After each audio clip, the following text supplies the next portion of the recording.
Graça e paz, irmãos, poder sentar.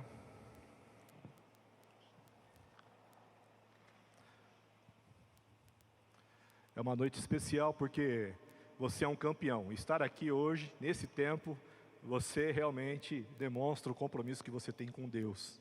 Sair da sua casa, estar aqui, é um tempo muito precioso. E nessa noite, eu tenho certeza que Deus te trouxe aqui com um propósito. Deus tem uma palavra para a sua vida, amém? Deus te trouxe aqui porque Ele quer ministrar ao seu coração algo que você precisa. Talvez não é algo que você queira, mas é algo que você precisa. E nessa noite nós iremos fazê-lo no nome de Jesus. Eu gostaria que você, por gentileza, abrisse a sua Bíblia. Vai ser projetado também um texto de Romanos, capítulo de número 8. Romanos 8. Do verso de número 18 ao verso de número 25.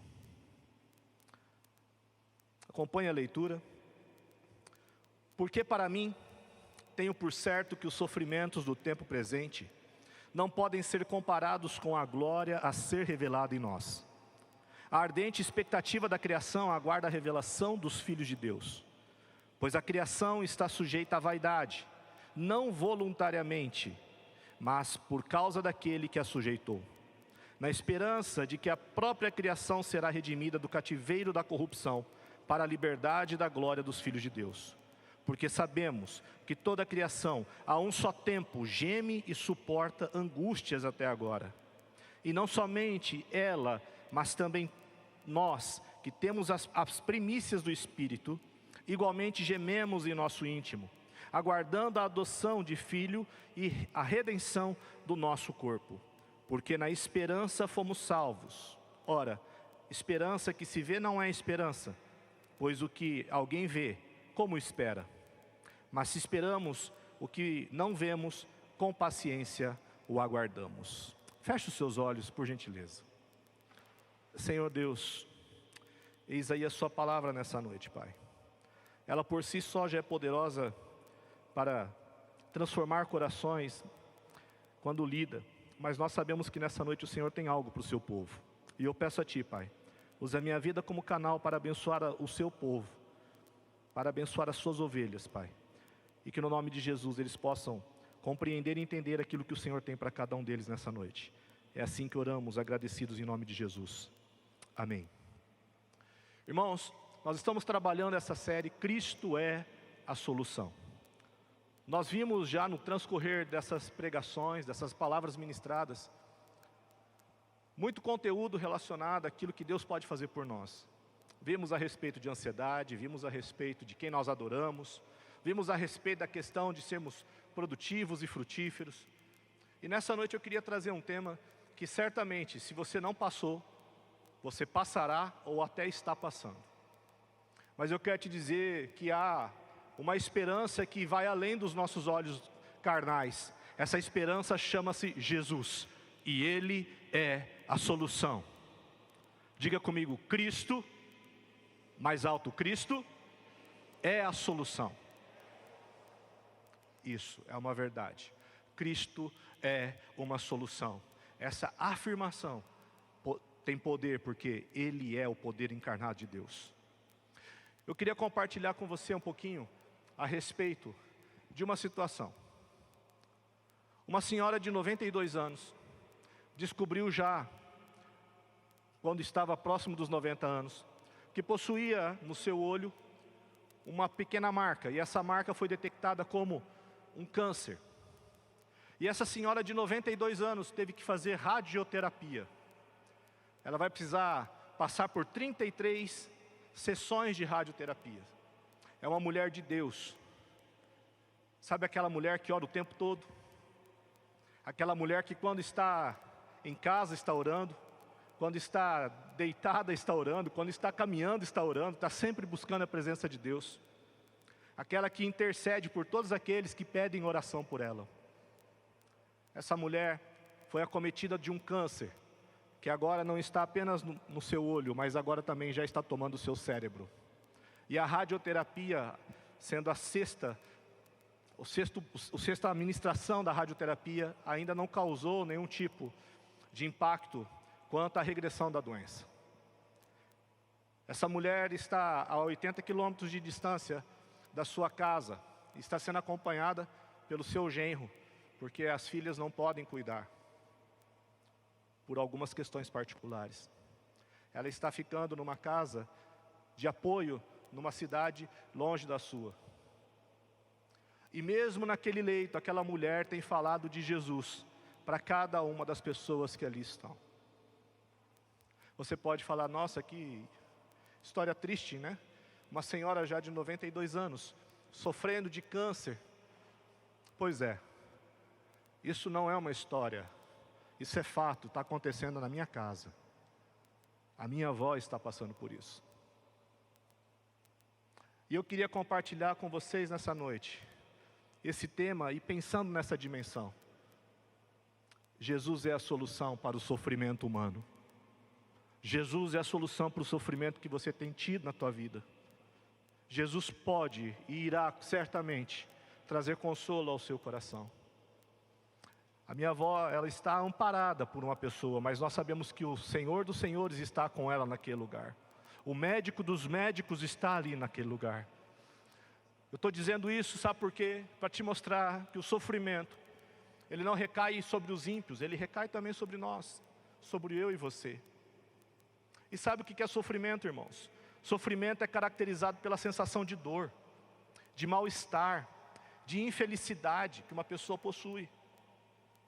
Geralmente está associado a coisas negativas. Qualquer sensação pode causar sofrimento. Inclusive sofrimentos de cunho espiritual e também emocional. Sofrimento faz parte da vida humana. Faz parte da minha vida e faz parte da sua vida. E aqui existe um calcanhar de Aquiles, porque existem alguns irmãos que acreditam que porque somos salvos em Cristo Jesus, nós não sofreremos mais. Lê do engano, meu irmão. Eu quero te dizer que nós sofreremos sim, porque somos pecadores, que estamos sendo santificados por Ele, mas sim pecadores. O sofrimento está atrelado à raça humana. Eu não sei o que você tem vivido, eu não sei o que você tem sofrido, mas nessa noite aquele que pode te trazer uma solução está nesse lugar. O Rei dos Reis e Senhor dos Senhores está nesse lugar. O seu sofrimento, ele é passageiro, pode ter certeza disso. O cristão pode passar e passará por momentos de adversidades em suas vidas. E tem muita gente que fica perguntando por quê, né? Por que eu estou passando por isso? Ou no caso da minha avó, aqui como exemplo, por que a minha avó está passando por isso? Irmãos, eu não tenho resposta do porquê, mas eu sei para quê.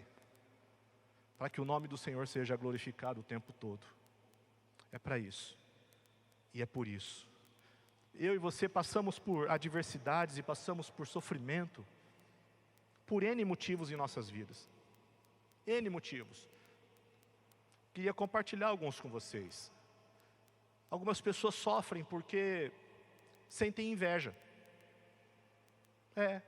Sentem inveja. O salmista diz no Salmo 37 assim: Senhor, olha o que acontece com os ímpios. Eles prosperam, mas eu não. Estou lutando, estou sofrendo. Ele está com seus olhos fitados, na verdade, naquilo que é temporal, aquilo que é natural. Por algum momento ele tirou seus olhos de Cristo e olhou para uma situação. Alguns sofrem por inveja. Outros sofrem porque estão sendo disciplinados por Deus. Eu não sei você, mas o meu filho e a minha filha tiveram que ser disciplinados por mim e pela minha esposa. Eu vou fazer uma pergunta que é um tanto quanto constrangedora, mas não precisa levantar a mão não. Mas quantos aqui, quando eram criança, o papai e a mamãe deu uma esquentadinha? Não precisa levantar a mão. Quantos aqui tomaram uns puxãozinhos de orelha do papai e da mamãe? Quantos aqui ficaram de castigo, né? Na época do meu pai e da minha mãe era pior ainda, porque ficava ajoelhado no milho. Mas quantas vezes nós somos disciplinados pelos nossos pais e pelas nossas mães, por amor. E o Senhor faz isso com o seu povo, por amor que Ele tem para comigo e para contigo, meu irmão. O Salmo 119, 66 a 71, diz assim: antes de ser afligido, andava errado, mas agora guardo a tua palavra. Foi-me bom ter eu passado pela aflição para que aprendesse os teus decretos. Foi bom eu ter sofrido a disciplina, porque eu aprendi, é isso que ele está falando. E eu quero te dizer que nós precisamos passar por isso para aprender. E pessoas passam por isso. Você também pode sofrer, porque você está sendo fiel a Deus. Graças a Deus, nós não temos uma perseguição velada no nosso país. Mas existem países no mundo onde o cristianismo ele é proibido. As pessoas não podem falar de Jesus, porque se falarem, serão mortos, serão presos. E eles sofrem por causa disso. Sofrem por amor a Deus. 2 de Timóteo 3,12 diz assim: uma vida comprometida com os valores do reino nos reservará problemas. Olha só o que diz o texto: todos quantos querem viver piedosamente em Cristo Jesus serão perseguidos, sofrerão. Outras pessoas sofrem por crescimento espiritual. E aqui vale lembrar aquilo que Jó viveu. Um homem que era temente a Deus, que servia a Deus, que tinha uma família, que era bem financeiramente, e de repente Deus o coloca à prova e ele perde tudo. E o que eu acho mais interessante, irmãos, é que esse homem, que era um homem temente a Deus, que ensinava aos seus filhos o caminho do Senhor, esse homem chega no final e diz assim: antes eu te conhecia de ouvir falar, mas hoje os meus olhos te contemplam. Ele garante que agora ele conhece mais a Deus. O sofrimento dele o levou para perto do Senhor. E tem um motivo também especial. Você sofre porque Deus tem um plano nisso. Você fala: pastor, que loucura é essa? Sofrer porque Deus tem um plano? Sim, irmãos, Deus tem um plano. O apóstolo Paulo não sofreu o que sofreu à toa, não viveu o que viveu à toa. Existia propósito naquilo, existia a vontade soberana de Deus cuidando da vida de Paulo, mas ele estava assim, levando a palavra e cumprindo um projeto, um plano de Deus. Quantos estão entendendo? Diga amém. Eu não sei aquilo que você tem experimentado, irmãos, mas a palavra de Deus nos diz algumas coisas. Primeira coisa que a palavra de Deus nos diz a respeito do sofrimento. O sofrimento faz parte da alma humana. Primeira coisa, a palavra de Deus é uma mensagem que inclui sofrimento, ela não exclui o sofrimento. A palavra de Deus vai descrever no seu evangelho a morte de Jesus. Irmãos, não tem como você morrer e não sofrer, né? Pelo menos naquele tempo. Hoje talvez você fale: não, ele toma uma injeção, anestesiado, e de repente ele pode vir a óbito. Sim, mas Jesus sofreu por nós. Sofreu tanto que no Getsêmani ele soa sangue, gotas de sangue. O coração angustiado de Jesus. E quando Jesus está ali na cruz, ele dá um grito: Eli, Eli, lama sabachthani. Deus meu, por que me desamparaste? O sofrimento de Jesus é notório, é claro. E se você pegar então o que acontece com os cristãos a partir desse momento, e na história da igreja, você vai perceber que o cristianismo, ele foi trilhado por sangue. Homens e mulheres que deram a vida pelo evangelho. O nosso mestre deu a vida por nós. Estude como os apóstolos morreram. Tirando João, todos morreram de forma trágica. Decapitados, com flecha. crucificado de cabeça para baixo, entre outras formas mais. A palavra de Deus nos garante que o sofrimento faz parte do andar do cristão. Sofreremos, irmãos. Uma segunda coisa que a palavra de Deus nos diz é que mesmo sofrendo, o Senhor se compadece de nós. O Senhor, Ele olha para nós, Ele entende que somos humanos, somos incapazes. Hebreus capítulo 2, verso 18 diz assim: porque tendo em vista o que Ele mesmo sofreu quando tentado, Ele é capaz de socorrer aqueles que também estão sendo tentados. O Senhor sabe aquilo que a gente vive. Eu não sei se você já leu alguns livros de C.S. Lewis. Ele é o escritor de um livro que é best-seller, Crônicas de Nárnia, que se transformou também numa obra cinematográfica. E existe um livro dele, que é interessante, chama O Sobrinho do Mago. E nesse livro, ele vai falar a respeito de uma missão que o Aslan, eu não vou dar spoiler, né? Mas o Aslan é a representação de Jesus, nos contos ali do C.S. Lewis. O Aslan vai dar uma missão para um menino chamado Diggory. Só que ele está num dilema. Qual que é o dilema? O Diggory está com a mãe adoentada, acamada. O dilema dele é: eu quero fazer aquilo que o Aslan me pediu, mas eu não posso deixar a minha mãe. E quando você vai lendo esse livro, você vai perceber que o Aslan começa a olhar para o Diggory, e algumas lágrimas caem dos olhos do Aslan. E essas lágrimas, na verdade, refletem também o quanto o Aslan estava sofrendo pela mãe do menino. E uma fala que existe nesse livro é assim: meu filho, eu sei, a dor é grande. Só você e eu nesta terra sabemos disso. Sejamos compassivos um com o outro. Irmãos, como é bom saber que existe um Deus que é Emanuel, que é o Deus conosco. Que Ele olha para a gente e sabe das nossas fragilidades e limitações. Um Deus que olha e compreende aquilo que a alma humana está vivendo. Quantas vezes você sozinho na sua casa deve ter chorado por algum motivo? Quantas vezes você orando, pedia a Deus: Senhor, me ajuda. E parece que nada estava acontecendo.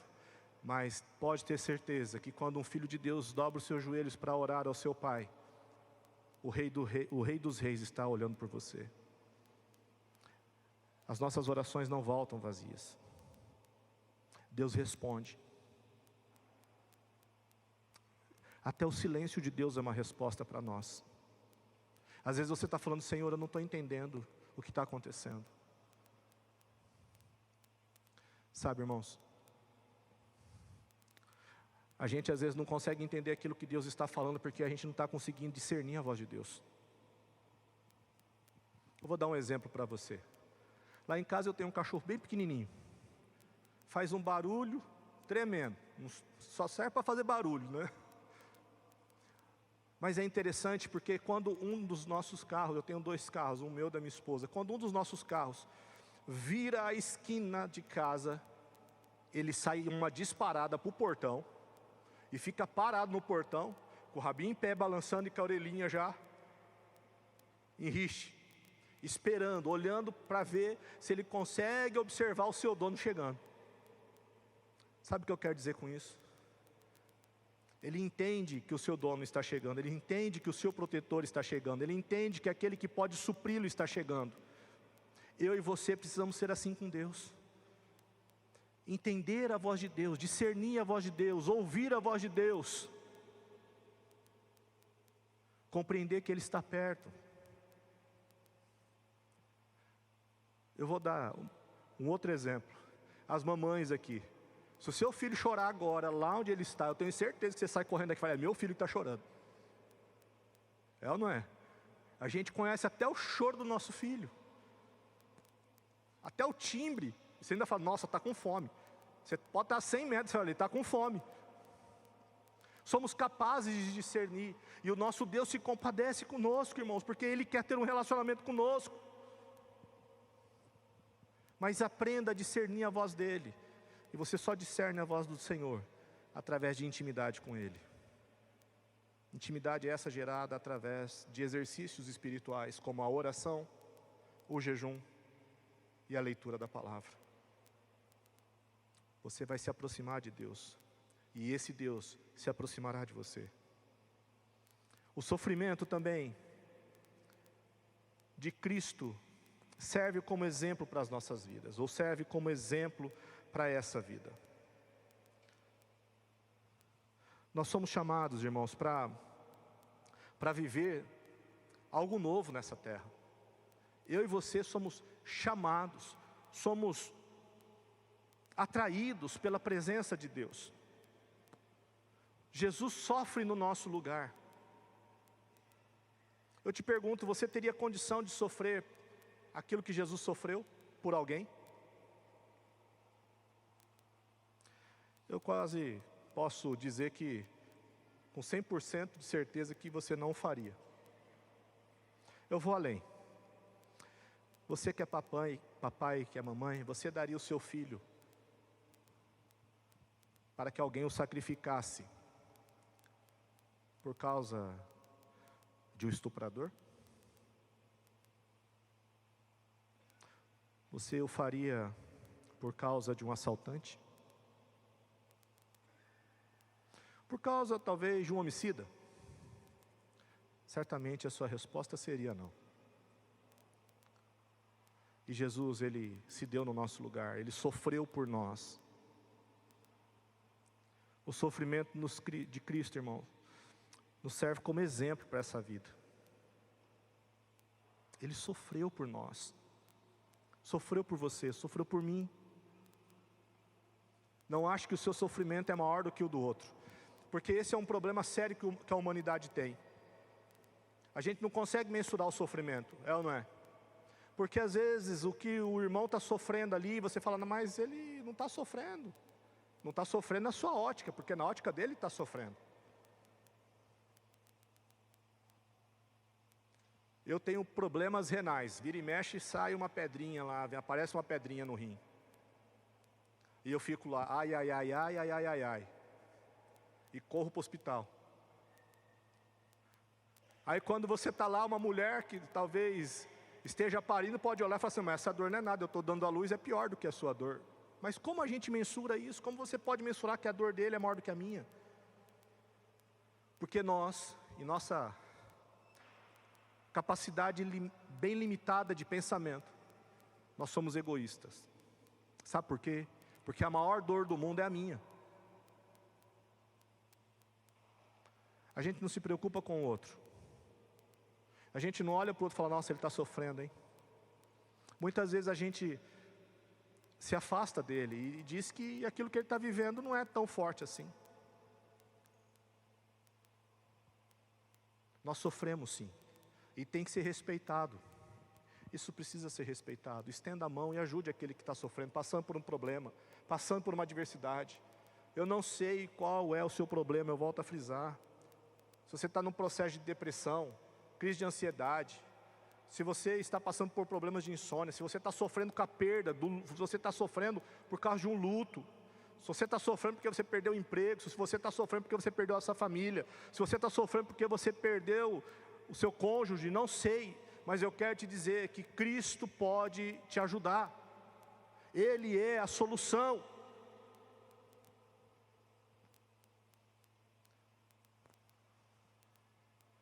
Amados, não pergunte por que está isso acontecendo, mas eu quero te dizer que existem alguns paraquês. 2 Coríntios 1:9 diz assim: de fato tivemos em nós mesmos a sentença de morte, para que não confiássemos em nós mesmos, e sim no Deus que ressuscita os mortos. Para quê que a gente está sofrendo então? Para que o poder de Deus seja glorificado. 2 Coríntios 4:7, somos vasos de barro para que se veja que a excelência do poder provém de Deus, não de nós. Para quê? Para que a excelência seja manifestada. A excelência de quem? De Deus. 2 Coríntios 4:10, levamos em nosso corpo o morrer de Jesus, para que também a vida dele se manifeste em nosso corpo. Mais uma vez, um para quê? Para que a vida dele se manifeste em nós. Nós temos propósito, irmãos. O seu sofrimento tem propósito, conforme foi falado aqui nessa noite. E o quarto ponto que eu quero compartilhar com vocês é que o sofrimento deixará de existir dentro em breve. Não, você não entendeu. O sofrimento deixará de existir. Mais uma vez, o sofrimento deixará de existir. Haverá um tempo aonde as nossas dores cessarão. E esse sofrimento do tempo presente que nós lemos aqui em Romanos 8:18, ele deixará de existir, porque nós estaremos com ele no paraíso. Nós estaremos ao lado dele. Esse corpo corruptível deixará de existir, porque nós estaremos com ele. Porque nós viveremos para ele e ao lado dele. A criação será liberta do cativeiro, conforme nós lemos aqui no texto de Romanos 8:21. Seremos libertados do cativeiro, da limitação do corpo, e estaremos com ele, ao lado dele, glorificando e exaltando o nome dele pela eternidade afora. Não haverá choro, não haverá dor. Nós viveremos com ele a eternidade toda.